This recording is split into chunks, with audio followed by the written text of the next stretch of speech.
Le secrétaire général du comité central du Parti communiste chinois et président de la République populaire de Chine, Xi Jinping et son épouse, et la délégation de haut niveau du parti et de l'État de Chine ont effectué leur visite d'État au Vietnam du 12 au 13 décembre 2023 à l'invitation du secrétaire général du comité central du Parti communiste du Vietnam, Nguyễn Phú Trọng, et de son épouse, et du président de la République socialiste du Vietnam, Võ Văn Thưởng, et de son épouse. Pendant ce séjour, le dirigeant chinois Xi Jinping s'est entretenu avec le secrétaire général du Parti communiste du Vietnam, Nguyễn Phú Trọng, et le président Võ Văn Thưởng.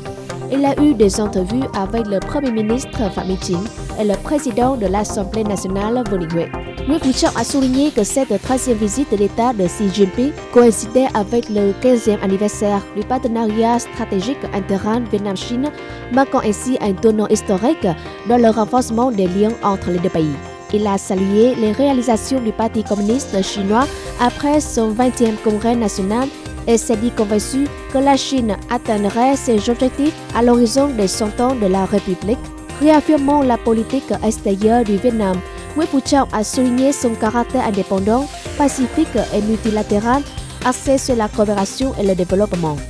Il a également souligné la stratégie défensive du Vietnam basée sur les 4 noms et a réitéré que la Chine demeurait un partenaire stratégique privilégié pour le Vietnam. Xi Jinping, de son côté, a exprimé son appréciation pour les progrès réalisés par le Vietnam depuis la mise en place de la politique du renouveau. Il a souligné qu'avec son influence croissante sur la scène internationale, le Vietnam serait en mesure d'atteindre tous ses objectifs fixés lors du 13e congrès national du Parti communiste du Vietnam. La Chine accorde une grande importance à ses relations avec le Vietnam, le considérant comme un partenaire privilégié dans sa diplomatie de voisinage. Lors de leur entretien, le président Võ Văn Thưởng a déclaré espérer que les deux parties multiplieraient les échanges et le partage d'expériences dans la construction et le développement national, promouvraient la coopération dans tous les domaines, notamment le commerce et l'investissement, améliorerait les liaisons routières, élargirait la coopération dans les domaines de l'agriculture, de l'environnement, des sciences et technologies, ainsi que de la santé. Lors de leur entrevue avec le dirigeant chinois Xi Jinping, le premier ministre Phạm Minh Chính a défini 6 orientations clés de coopération. Xi Jinping a exprimé son accord avec les opinions de Phạm Minh Chính, affirmant que la Chine et le Vietnam étaient des partenaires importants l'un pour l'autre.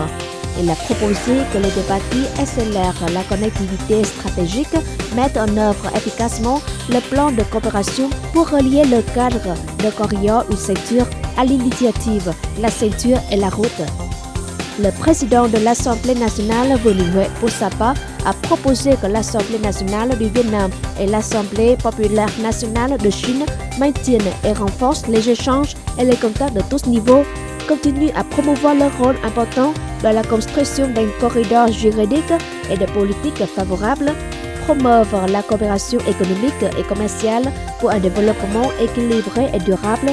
notamment en important davantage de produits agricoles et aquatiques du Vietnam. Xi Jinping a déclaré souhaiter que les deux pays maintiennent des échanges et contacts de haut niveau et discutent des mesures visant à construire les parties et à promouvoir le développement national, promeuvent la coopération tangible et améliorent la connectivité des infrastructures, organisent bien les échanges entre les deux peuples et gèrent bien les désaccords. À cette occasion, les deux pays ont publié une déclaration commune annonçant la création de la communauté d'avenir partagé Vietnam-Chine. Par ailleurs, 36 accords de coopération entre les organes publics et les collectivités locales des deux pays ont été signés.